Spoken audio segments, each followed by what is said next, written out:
Hello, this is Linda Thompson. Thank you very much to Burnaby Writers Society for inviting Wendy and I to read today. This is my little book, Black Bears in the Carrot Field. Anyone wants to rush out and buy it, you can get in touch with Mother Tongue Publishing or myself. I would be happy to send you a copy. My first poem is called, actually I looked at the poems that I chose here, and they're actually all about Pemberton or farming in some way, which Sylvia and I were kind of talking about, I think. So the first one is called Goddess of Space and Time Negotiations. Please, madam, do you trade a bit of this for some of that? Perhaps a year of Law and Order reruns for 2 hours in 1970. The North Van Country Club, his head thrown back, laughing, a twist of cigarillo smoke drifting towards the disco ball, and me in the yellow dress.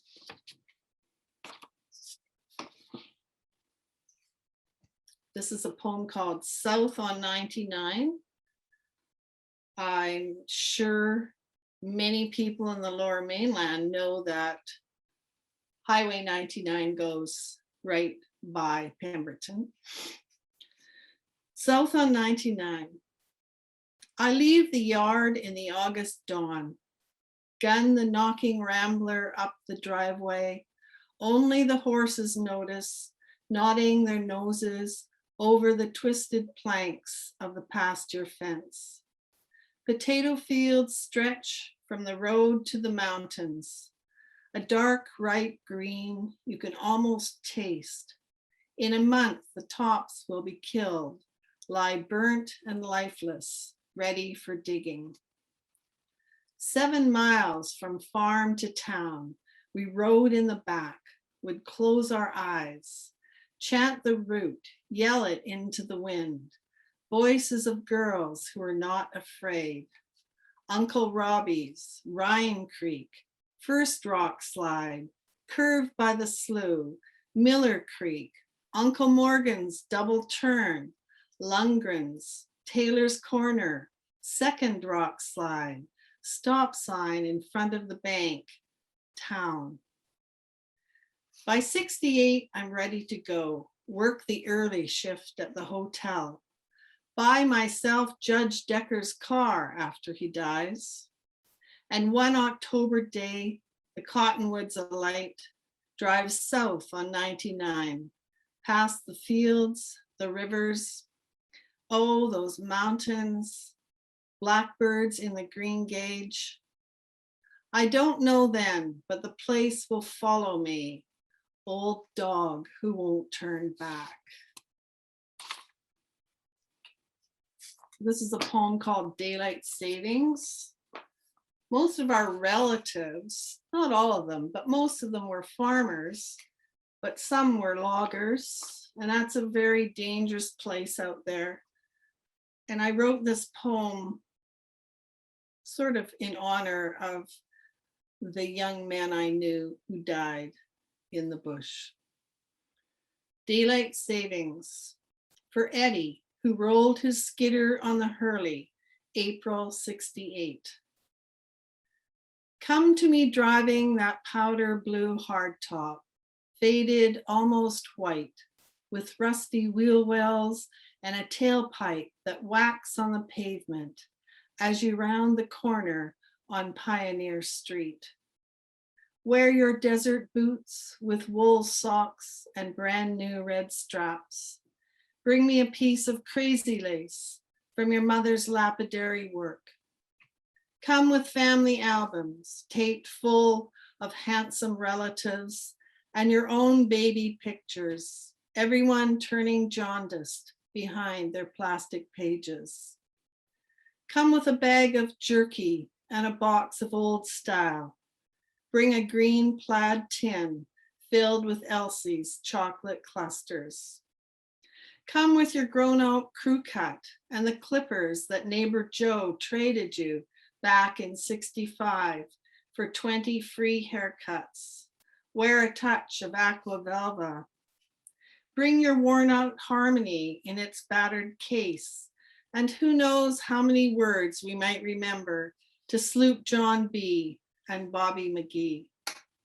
Come in the middle of June with wild roses tucked in your pockets. We'll drive out 99 to the park and sit on a picnic table in the long pale twilight. Bring an 8-track player and speakers that take up the whole rear window. We'll crank up Spirit in the Sky and let the fuzzbox vibrations ripple along the weedy shore of 1 Mile Lake until the sticklebacks shiver under the wharf.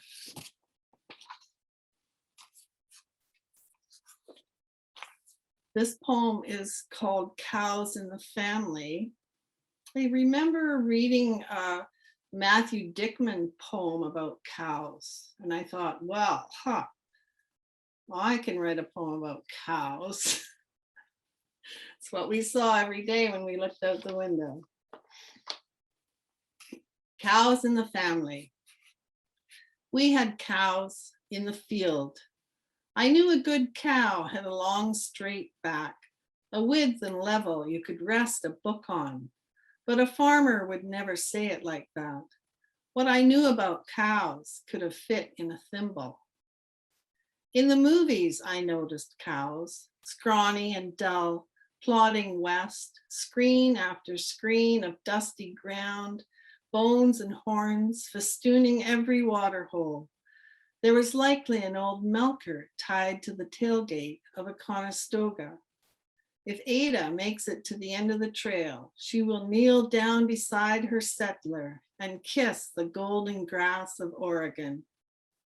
In the cattle baron movies, cattle studded the green valleys and hillsides. So slick and happy, they must have purred like kittens. In the blizzard of 1906, Truman Guild lost 7 of his herd to the deep drifts. None were found, though neighbors searched as far north as Wood Mountain. Then late in April, like a bovine miracle, one of the 2-year-olds was spotted on Willow Bluff Trail, south of Baildon, making his way in the direction of Northwest 10-13-26. In the 70s, my sister rises an hour before school, goes out to mix milk in a bucket for Bopper and Fudge. At their meetings in the church basement, the 4-H'ers pled their hands and hearts to the study of animal husbandry, production, and marketing. Late in the fall, she sells the 2 fattened calves back to Dad, and she never wants to know what happens after that. Gilmore's 5 miles south had dairy cows, lumbering black and white giants, faces long and sad as lifers, hauling their bags back to the barn every morning and night. We'd rattle past on a Sunday evening, all of us packed in the cab of the Chevy, singing about love notes in our lariats and Rose's cantina, while the windows of the Kilmore's barn glowed yellow, like a long cow hotel, still doing business into the night.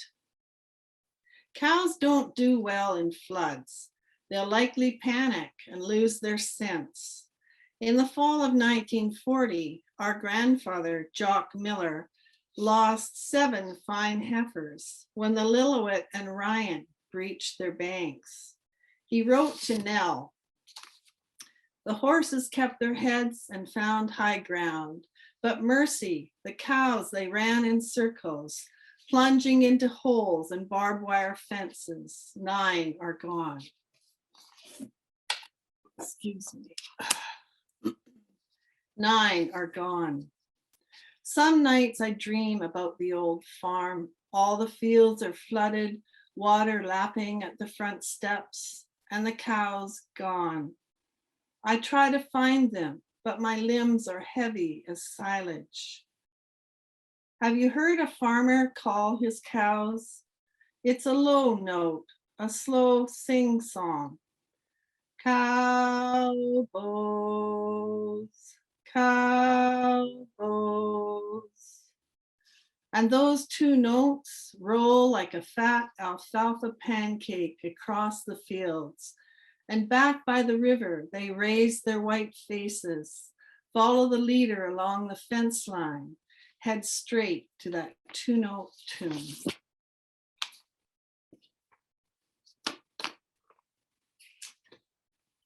This is Father Brought Small Gifts to Us. I tried for a long time to write about the netted gem, which was the potato back in the 50s and 60s. That was the prime potato, and that's the ones that mostly they grew back then. Now they have dozens of different kinds. So this is when I describe it. This is what I remember exactly. Father brought small gifts to us. A pygmy owl from the barn one winter, bats who lost their way in the light, shining golden crab apples from the old tree. You must remember how he held the netted gem in his hand that evening at the kitchen table, explained its perfection, drew his fingers across the russet, dough-colored skin, the low-lying eyes, measured its weight by the heft in his palm. We stood close by his shoulders in that faraway room, and the cherries on the oilcloth gleamed in the electric light. Last week, I set my alarm for 4 a.m., but the blood moon was hidden by clouds and trees, and I had no courage to step across the dark looking up. If Father were here, I would want to tell him there's a town in the north called Kitwanga.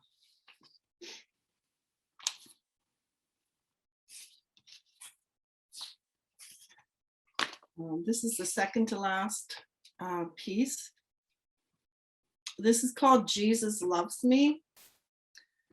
And I was thinking of that old pub in the Pemberton Hotel, and the people that used to come in there and the stories they told. And I wondered if I could set a complete stranger into that setting. In this poem, you'll hear the towns of Lillooet, Seton Portage, Tseshaht. They were all towns that we knew. We hadn't always been there, but they were close to us. And one of the ways to get there was on the High Line Road, which was the power line. And also in this poem, I speak about Baldwin and Cooper, and they were the young men that were climbing the Chieftain in Squamish. The first time it had been climbed. The Chieftain's 750-foot chunk of granite. If you've seen it, it's amazing.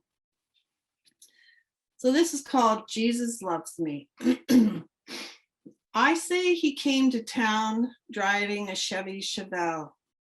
Bob says Jay came driving in that summer afternoon in a Dodge Dart, mid-blue, hardtop with a 273. He'd come down the High Line Road through Seton Portage and Tseshaht, along Anderson Lake, down that washboard nightmare. No one took the High Line unless it was life and death, unless you were a hydro worker or a tourist who didn't know better. Most everyone arriving in those days came up from the south, up 99, up the Squamish Highway. It was the summer Baldwin and Cooper were making their first ascent, right up the middle of the Grand Wall, making that numero uno climb up the Squamish Chief. Some weekends, 12,000 gathered along Highway 99 to get a look at those crazy boys going up and down every day, hanging from that slab of granite like gutsy spiders.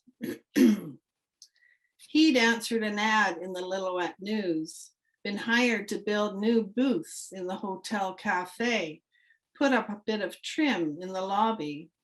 Said he was old-fashioned, didn't like power tools, liked the feel of the saw in his hand. Sure, it took a little longer, but who could argue with the quality of the work? After a couple weeks, Jay started to show up in a kind of robe affair. Even sandals. Those days, there wasn't a guy within 100 miles would be caught dead wearing sandals.